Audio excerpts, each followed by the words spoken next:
Hi there, everyone. Thank you for joining us tonight for another Novastar Prep Series event. You are in the right place if you are here for test optional policies for families, and that's what we're going to be diving into tonight. As we get started, I did want to let everyone know that the chat is disabled. I can send some things in there for all of you, but the Q&A is wide open, and I know there's lots of questions about this topic, so feel free to pop those questions into there, and I'll be happy to answer them as we go throughout, as well at the end when we have a little bit of time. So without further ado, let's dive into test optional policies and learn a little bit more about what they mean every year and how they're changing. Let me see here. All right. So we're going to be talking about the myths versus reality of test optional policies, test required policies, test blind, all the different elements of that, as well as the trends we've seen associated with it. So we're going to see what the truth is as of right now with test optional policies, knowing that that will change quite frequently. Very quickly, if you have not been at one of our webinar events before with me as the host, I'm Bernadette Smith. I'm the Academic Sales Director here at Novastar Prep. I'm also a licensed high school guidance counselor, and I have over 10 years of experience being a high school counselor in a high school. I'm licensed up in Massachusetts and have worked in both private and public high schools. I've also been a writing tutor for over 15 years and a college English instructor. And I put my email address there because I know lots of questions come up with this topic and I talk about it quite a bit. So I'm happy to answer any questions that you might have. Let's see. And I also started at Novastar Prep as a college coach. And so I've worked with students on all of their college applications, college essays, the entire process. And in terms of this evening, where to send scores, where not to send scores, how to be strategic about it, and make sure you're making the best use of the score you have access to. Let's see. And if you're new to Novastar Prep, just letting you all know that we have 15 plus years of experience providing subject matter tutoring, test prep, college coaching, and essay support. We started in the Nova area and then expanded from there with us being headquartered in Great Falls. 100% of our students have reported higher confidence in grades. Over 90% of our tutors have a master's degree or higher. I know quite a few of them, and they're always impressive. And 89% of our clients are referrals, 98% are repeat clients. So certainly we work with a lot of families who end up talking to each other and find us that way. But for what you're really here for tonight, here's tonight's agenda. We're going to go over test optional policies in general, what they mean in terms of fit for the college list and just determining what's the best step forward for your child. Then we're going to talk about how the SAT scores and ACT scores relate to different door openings, so different opportunities that can present themselves to students. And then lastly, we'll cover letting the test scores speak, which is, showing a little bit more to your academic profile and the data that's submitted. I do have some free hours for those of you that are attending tonight as part of a package purchase. So those will be available to you at the end of tonight's meeting. And I'll also be sending an email to make that a lot easier. But to dive into test optional in the news, you can see quite a few headlines here from over the last year or so of how test optional has changed. So you can see here back in 2024 when UT Austin reinstated standardized test scores being required. Then every New Jersey college now went SAT optional. We see that Harvard went back to requiring it. MIT has gone back to requiring it. So has Yale. Brown University recently went back to that as well. You can see people asking, is the Ivy League right to revive the SAT? For Georgia universities in particular, are announcing that test scores will be required again in the 2026-2027 cycle. So kids this year could be optional. Next year, it's going to be a different story in those particular schools. So all of this basically tells us that this is changing all the time. Policies aren't just changing anymore because of the pandemic. We did have several test optional schools before that, but we're seeing some Different policies come out of this. We're seeing schools change their mind after evaluating the last several classes and, college readiness and academic readiness at the college level. And simply the fact that we have a lot of college applicants these days, and a lot of them are competing with very similar GPAs and very similar profiles. So another data set is helping to set students apart. These are just some new developments listed out there. You saw some of them in the headlines there. We did see that University of Pennsylvania reinstated the SAT, ACT requirement for this past cycle, so that's going to continue for the time being. They're going to require at Stanford the test scores for the class of 2030. So those were the students applying this fall. Ohio State University will require SAT, ACT starting in the next cycle. So you can see there's a variety of schools making some changes here and reevaluating where they stand in terms of test optional policies. To understand test optional, you need to understand its various forms. So first and foremost, as I mentioned, the test optional movement didn't just start at the pandemic. It actually started back in 1969 with Bowdoin College. They were the first one to go optional. And so we've seen it throughout the years. Before the pandemic, I had a list in my office of test optional schools. And at that time, it was at about 800 schools. And then it switched rapidly during the pandemic and then started to come back down. So we see it was there, but it became much more popular, obviously, given the circumstances. So there are several kinds of test optional, and this is why it's extremely important to check the college's websites to see what their exact policy is. But for example, general test optional is probably the one that you are most familiar with. This is simply, the fact that the test scores are not required as part of the application process. So you'll see a general test optional, usually like a little statement about it on the admissions webpage saying that students are not required. And a lot of times they'll give you a little spiel on it about how it's not required for students, but you want to make an educated decision based on your admissions profile. So they'll give you usually some tips around that about GPA and other things like that. Sometimes it's very vague and they're leaving the decision entirely up to you. So that would be general test optional. For a conditional test optional, this is where some programs within a test optional school require testing. A lot of times you're going to see that with nursing. That's very, very common. Honors programs, certain STEM majors are going to look at it. They might only look at the math score, for example, but they're really going to be looking at an overall SAT score for certain programs. And so you want to make sure if you know what you're going to major in, or you know what your child's going to major in, that you're looking to see if there's any asterisks next to the test optional policy listed on their admissions page. It can be something that surprises students later on if they change major ideas. So that's a reason to have a test score available if you decide to switch gears, or 1 out of your 10 schools, for example, requires it for a particular program. Then we have test blind. This is when the schools don't want it, don't send it to them. They're not going to open it. They're not going to look at it. It won't be considered as part of the admissions process. Then we have test optional for learning disabilities. So in certain states, such as Massachusetts, but this is very common across the board, students with disabilities can be exempted from test score requirements at any public institution of higher education with appropriate documentation.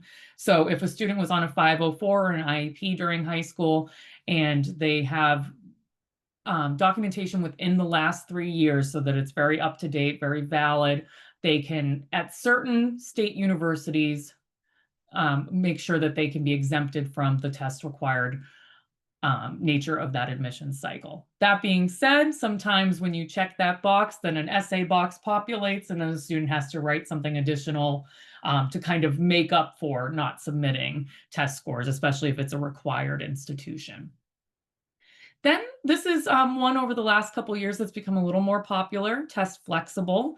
This is where students may be able to choose to send other types of test scores, such as those that we'll see from IB exams and AP exams. In that case, it's not often that you're just sending one because, if you're sending AP Physics, it doesn't necessarily tell more about your language abilities and things like that, but they may have you send two. So AP Lang and AP Physics, something like that. So you want to look at schools a lot of times that they're going to give you both. So you can send SAT scores if you want, or you can send something different that you feel would really boost your profile. Another scenario here is for placement. This can be where the test scores are required after admission for course placement. So for some schools, you'll see that where after the fact, they're going to ask, even if they were optional from the get-go, they're going to ask for your SAT scores to avoid the course placement exam. So that could be to place you in the appropriate math class or to place you in the appropriate English course and see what class you maybe need to skip, or if you're taking, English 101 freshman year, but maybe you should be in Introduction to Literature, that could be a consideration. And then finally, the one that we also know the best, test scores required, no options for not submitting. Those are still in existence. You saw a lot of them that went back to that. But I think it's always going to be in flux for at least the next 10 years of the admission cycle, because I think we're learning a lot from the data of students that submit scores and those who do not, and schools that require them and those that do not. One of the examples from Tufts University, for example, as to why they went back to test required is they were feeling as though basing it on GPA only, they were seeing a lot of students who were not college ready. And so they had some questions about college readiness, because in the United States, one thing we are seeing right now is an issue with GPA inflation, where we're seeing a lot of students apply with a 4.4 or 4.2, and that wasn't the case in the past. And so adjusting to that sometimes means we need some more data to back up the admissions profile. All right, so now we're going to talk about why you might want or need to take a test. And just a little did you know piece of information here at the bottom. Some students will ask for additional information in lieu of test scores, like that additional essay I mentioned, an additional letter of recommendation, or those AP/IB test scores. So I'm going to say it probably a million times tonight, but just really check the admissions pages for each college that you're interested in and keep track of who wants what and how. And that's what I do with all my students on a chart. So I'll keep track of all their schools, the deadlines, the programs they're applying to, the requirements, the average accepted GPA, average accepted SAT or ACT, any particulars about the school that stand out to them, and then am I submitting, am I not, what is their policy? All right. So first and foremost, having a test score can really help a student assess their college list, because you want to have that balance between reach, target, and safety. And I know we also use likely, less likely today as some of the terminology there, but this will really help students, even if the school is test optional.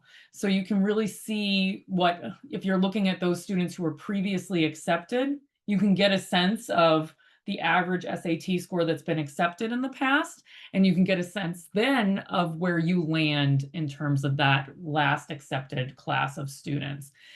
So it can help you gain a better understanding of your fit there and where you lie in terms of reach, target, and safety. Of course, we're considering GPA as well. Of course, we're looking at the rigor of your courses, but looking at the last admitted student's profile will be very helpful to determining where your test score falls in their consideration.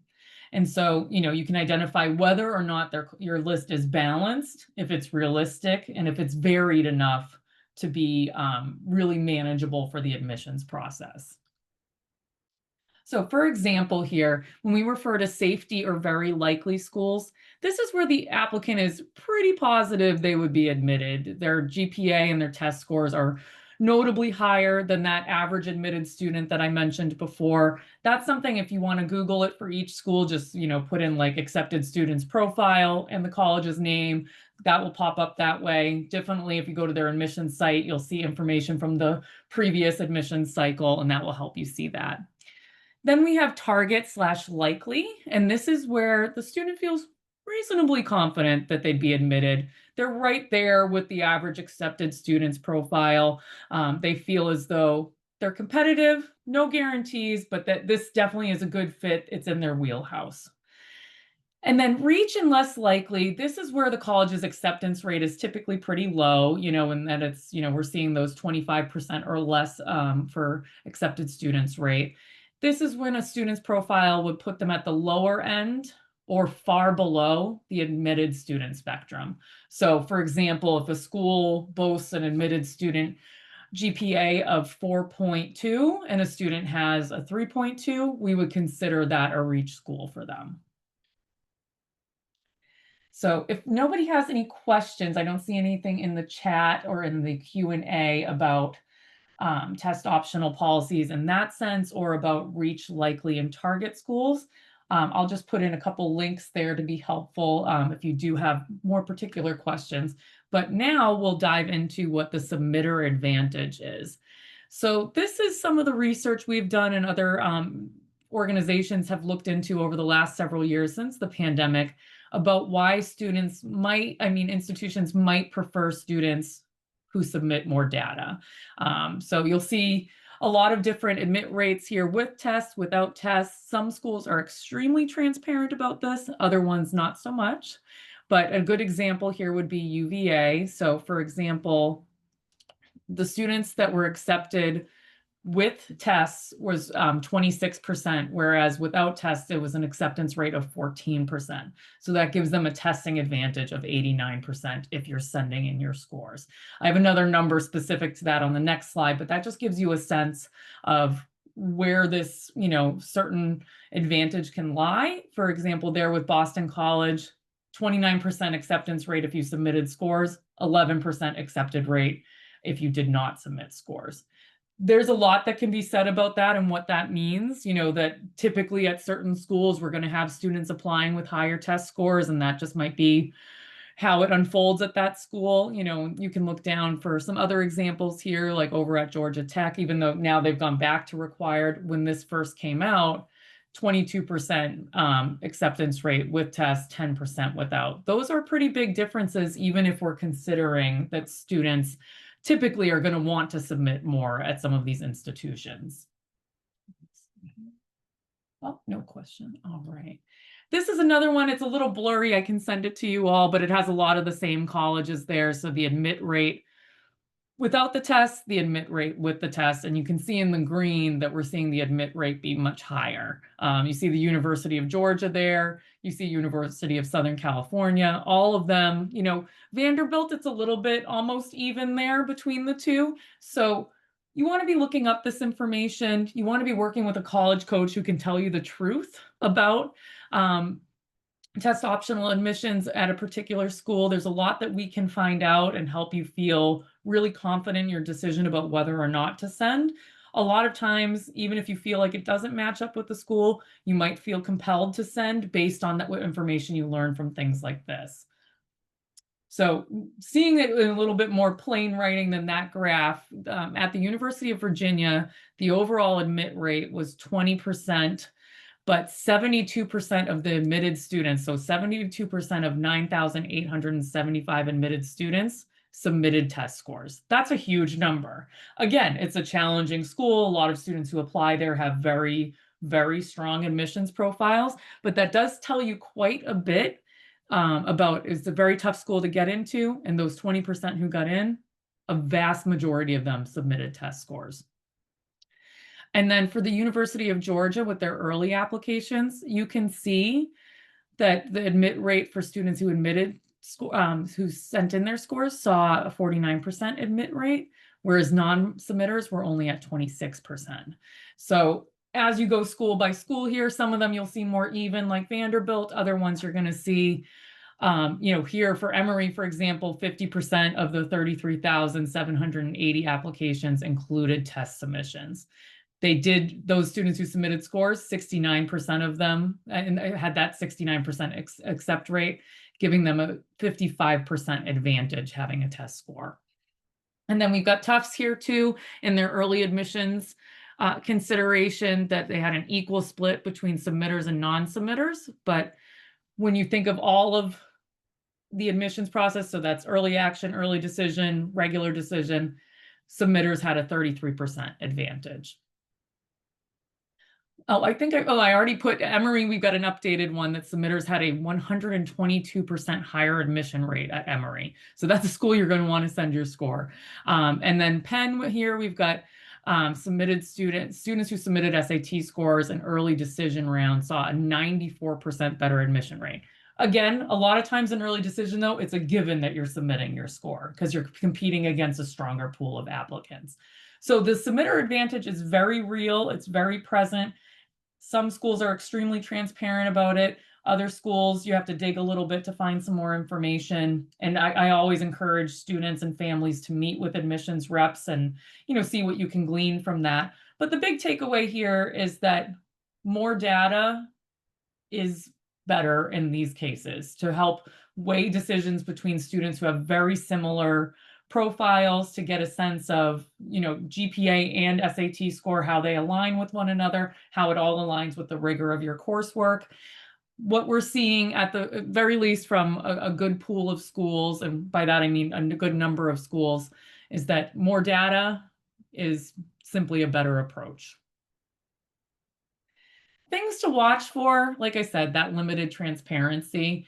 We know that there's publicly available data, but not a ton of detail. So you'll see those lists where it will say our average accepted SAT score was 1440, but then you see no information on how many kids submitted it. Other schools will tell you how many students submitted it and give you a much bigger range. So you want to look school by school, keep track of it as much as possible, use multiple resources, because when you first Google it, you're going to see a couple of different things. Some information could be on the older side.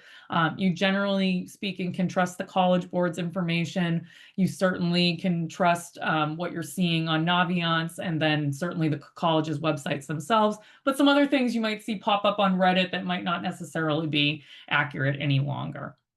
The other big thing to take away here is that clearly the policies are fluid. They're going to continue to evolve. They're going to continue to have exemptions. They're going to continue to have asterisks for different programs. Something to note, though, the schools that once had a clear submitter advantage are changing their stance or scholarship criteria. So that's another element we'll cover on another slide here about the scholarship element of this.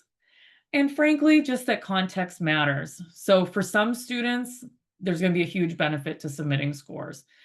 This is going to come down to how a student's score compares to that school's typical admitted score range. Of course, there are different examples for every school of students being far below a requirement, but having, something the school really wants. There's students that are far above that end up submitting their scores, so it does skew things. But really, we do know that looking at the comparison between the score range, how competitive one's GPA is, how much you challenge yourself with coursework, all of that context put together matters. All right. Don't see any questions about those different topics we covered there in terms of the test submitter advantage. Now I'm going to dive more so into opening doors. So this relates to what can the test score do besides get you admitted into a particular school. We're going to talk about honors programs for that, what I just mentioned about scholarships, and then of course course placement as well. So we definitely know that most schools have an honors program, and a lot of times students either apply directly to it through the application process, or they're nominated as they submit their applications. They get a notice saying, please consider applying for our honors program, or you've been invited to join our honors program. Some of these will base that on GPA and SAT scores, and so some of them will be GPA only, so it's good to keep those in mind and to see which ones require what, but other ones will take both into consideration. So at West Virginia, for a good example here, for their particular honors program, they require at least a 3.7 high school GPA, and that can be weighted or unweighted, and then a 26 or above ACT or a 1230 and above SAT. Then over at UVA, we know that they want a 3.5 or higher, and you can pretty much read that as a 4.0 or higher, given how their admission cycles go. And then they want a combined SAT score of 1200 or better. I would read that more so as 1300 or better, though, just based on my experience.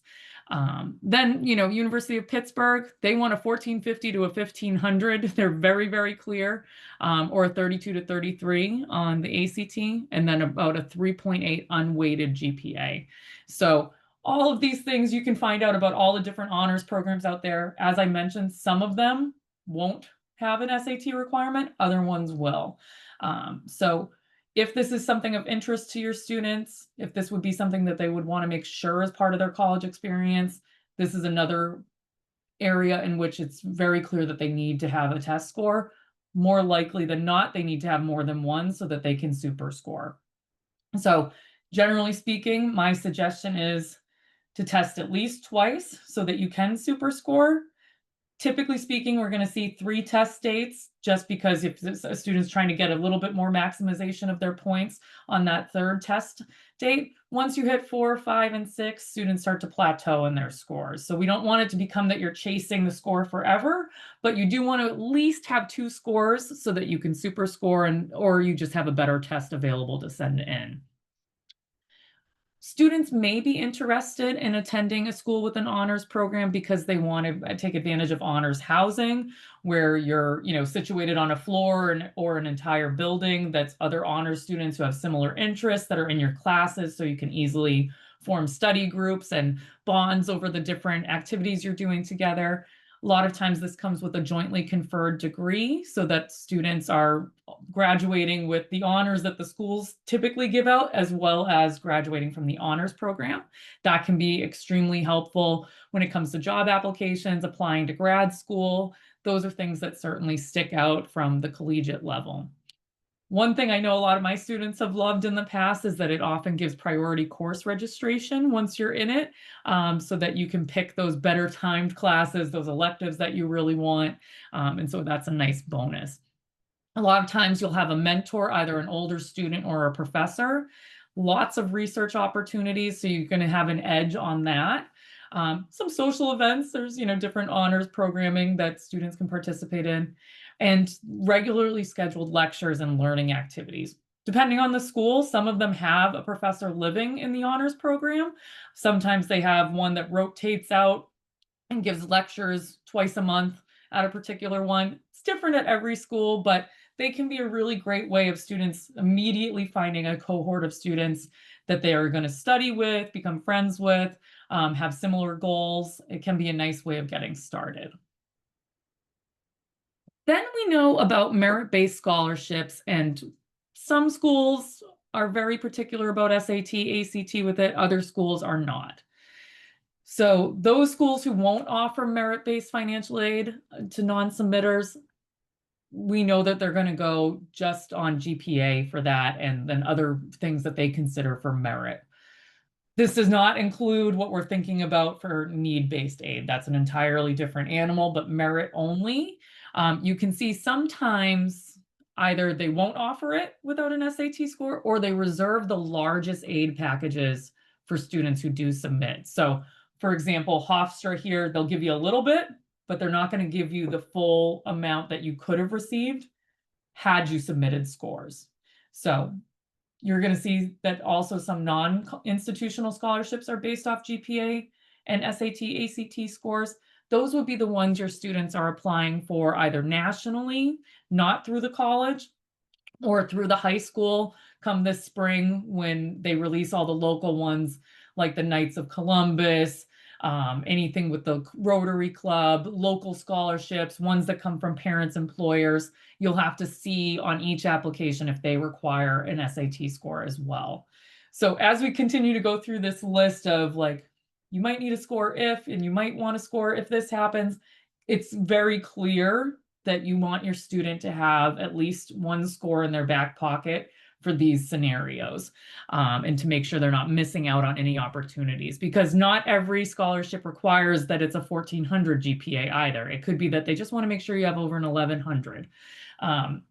So Big takeaway here is sometimes they're not going to give you as much aid as students who submit. Sometimes they reserve aid for students who submit, and other times they're going to be based off of GPA and SAT scores put together.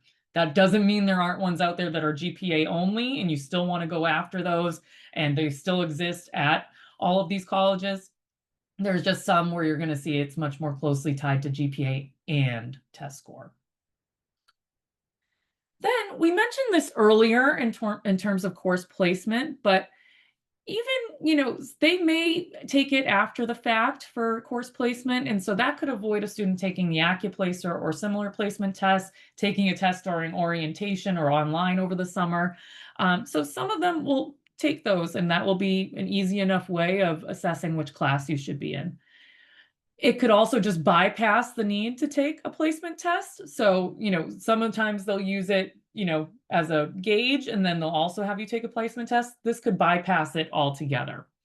And then there's really particular ones like, so ODU uses scores for math placement for engineering students from the SAT or ACT. So they'll note that program by program, but that's an interesting one that if you're looking at engineering, for example, see what they're doing with your math score as well, because it could impact the first classes you're taking, which impacts your trajectory moving forward within the program. All right, no questions there just yet. Next, we're going to talk about letting the test scores speak, but I did want to see if anyone has questions about what we covered here in terms of course placement, merit-based scholarships, and what that can entail, or anything about the honors programs. Certainly you can go back to other slides also, but anything here that people have questions about? Let's see. None just yet. All right, well, you can always email me after. So this is what I refer to as letting the test scores speak. This is when the test score can do a lot for you for things that you want to explain about your application. So the scenarios I give here: did you struggle in math one year in high school, but did really well on the SAT math section? That could be a really good reason to send it. Did you have a big dip sophomore year because geometry is not your thing and it really hurt you and hurt your GPA? This would be an opportunity to showcase how much you've grown. Or sometimes we have that struggle in 9th grade where it's just the transition was tough. The grade wasn't reflective of a student's ability, but they're a really strong math student. So this standardized math assessment can really show that. Are you in a scenario where your high school did not offer enough higher level courses, but you did really well on the SAT? This would be, some schools don't offer every AP on the planet. A lot of schools are not IB schools. So if you felt as though you didn't have a chance to showcase your ability in a way that was commiserate to other schools that have more opportunities, the SAT or ACT score here can be very helpful. All right, let's see. So we've got a question here about ranges. The handbook that my daughter got in school listed the Virginia State universities, but the scores were listed as 25th percentile and 75th percentile.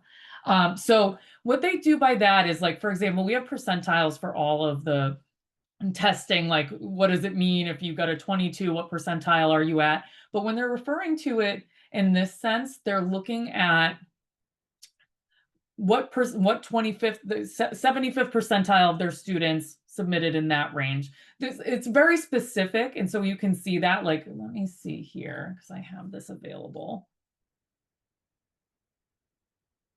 And I'd have to see the exact workbook you're with. But as you may know, 75th percentile is when a SAT score is above 75% of test takers, so that you're going to see most of those students in that range. If you Google along with those schools, you will see the exact numbers. And again, it will be a range, like a median of their students were in this range. But I'd love to, if you want to send me it in an email, send me a picture of one of the pages, I'd be happy to explain further. All right.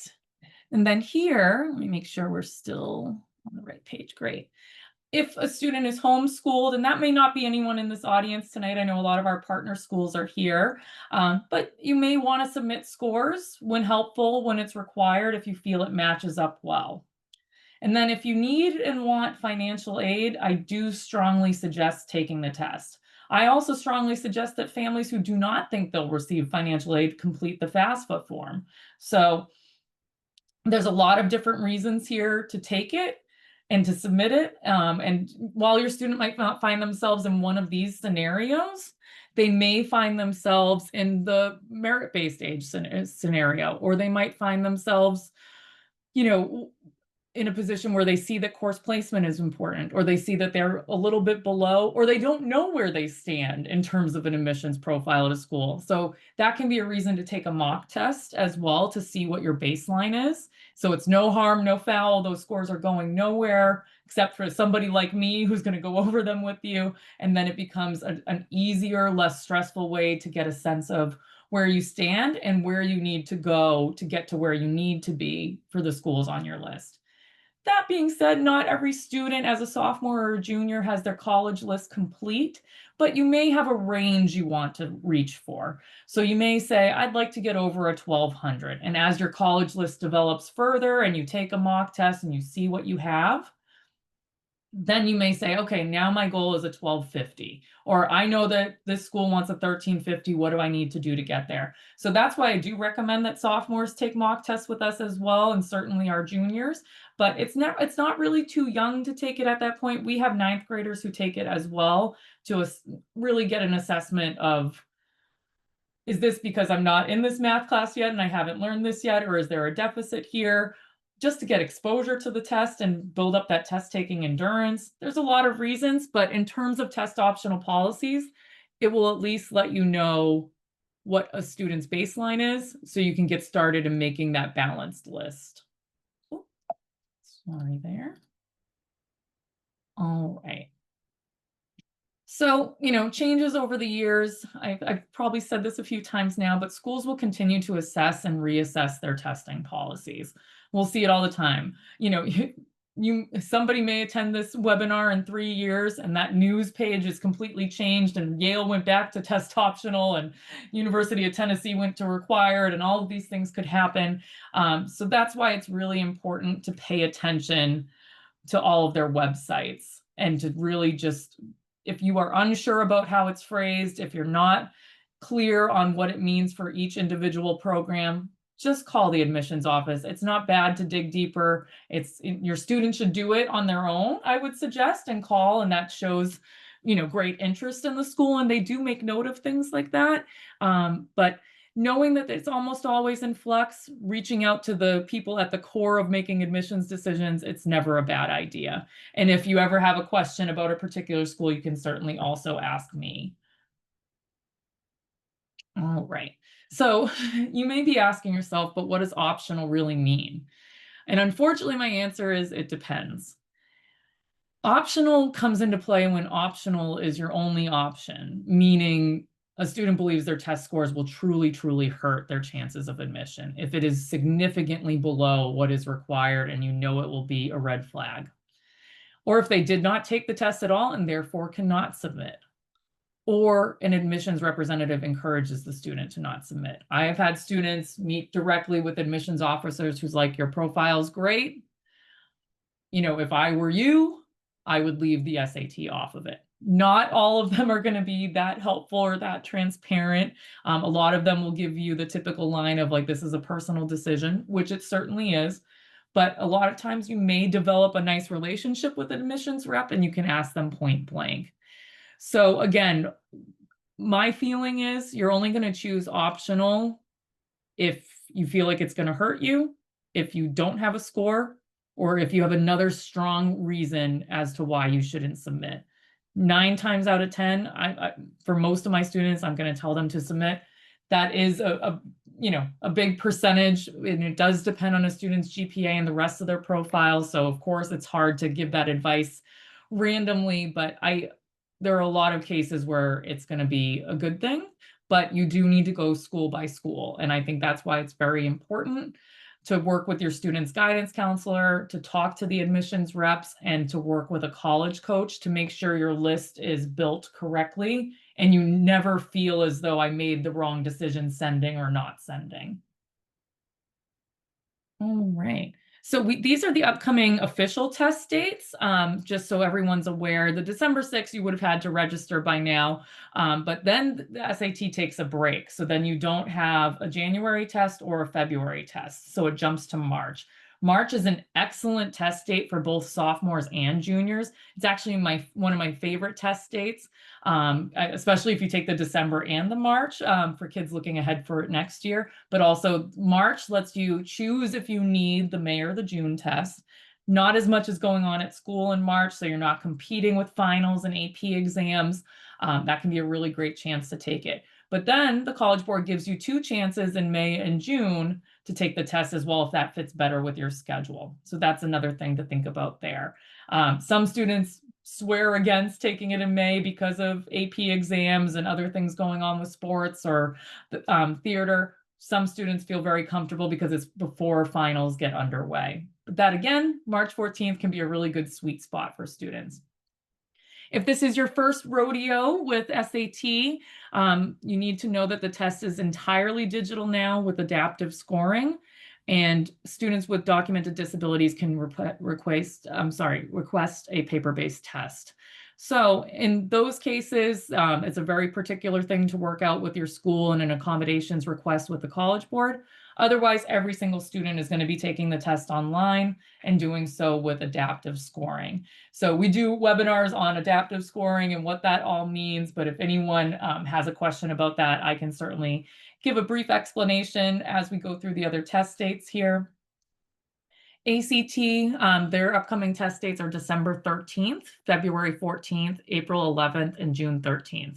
They also have one in July, and then it continues from there, as you can imagine. Students can still take the ACT on paper or online. They're given both options. It's not adaptive, so there's no difference in the experience between those two in terms of scoring. And now the science section is optional. So if you had a student that was maybe staying away from the ACT because of a concern with the science section, now it's become more of an option. For other students, the science section is very important to them, so you can still take it and receive a STEM score. However, it does not count towards your overall ACT score any longer. So that's another thing to think about as you pick between the tests.